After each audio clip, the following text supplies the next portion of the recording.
You see this lot behind me? I sold this joint for $125,000. You want to know the cool part about this? I sold it tax free. That's right, tax free. I'm gonna get into that.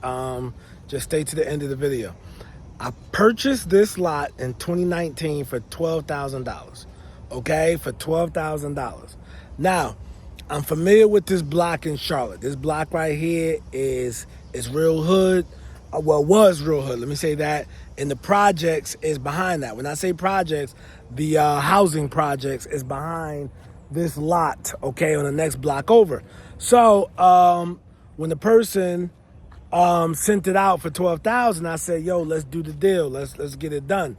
So I end up buying it. Now, let me explain this to you. I end up buying it in my self-directed retirement account. I repeat, my self-directed retirement account. That's the way I end up buying it, right? So being that I end up buying it in my retirement account, I had the money in there, so everything went through my retirement account. They signed the contract for me. They did the closing, everything. So years go by. I wanted to sell it. I think that, of course, when you sell any Charlotte property, you end up regretting it a few years later. But whatever.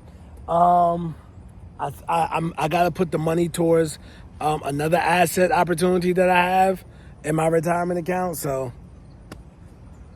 I end up letting this go for $125,000. Okay, so if you follow me on social media, anything, you will know that I talk about real estate investing overall. But a lot of people get caught up in wholesaling, flipping houses, building. That is transactional. Okay, you want to accumulate and stack assets because when other opportunities come, you can then sell those assets.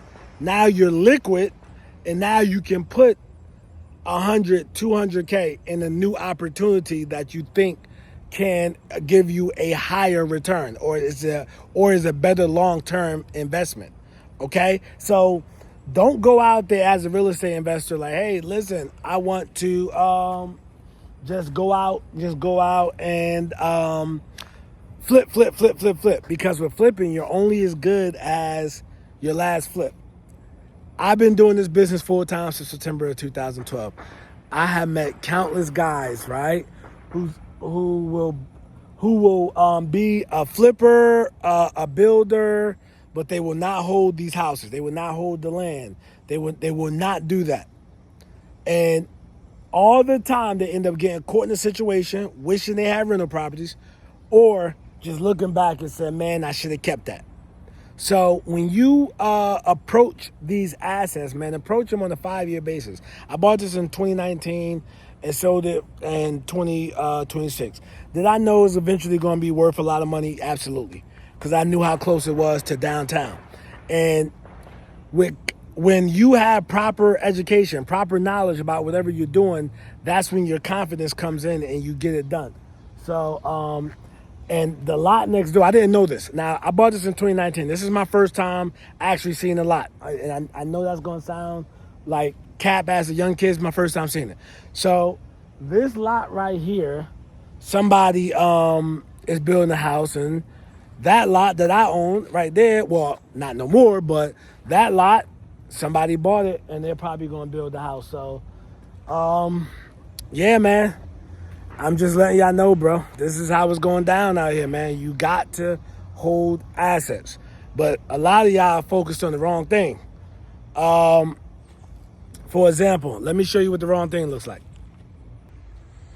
All right, so this car, 100K plus, right? 100K plus from, it's a 2024 BMW. You know what I'm saying? So this is how the joint look. And this is what a lot of people focused on, right? Just focused on the wrong stuff. All right, just focused on the wrong stuff. Let's look inside the joint. But I got a message. Just stay with me to the end. All right. So, I'm sorry. Okay.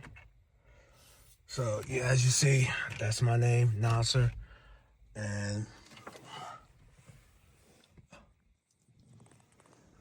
it's the moon roof. that, right?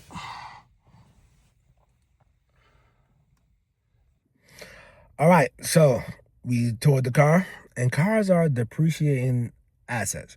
So in the first part of the video, I talked about an asset that I bought in 2019, right? Bought it in 2019 and sold it in 2026. Okay, bought it for 12,000, sold it for 125,000.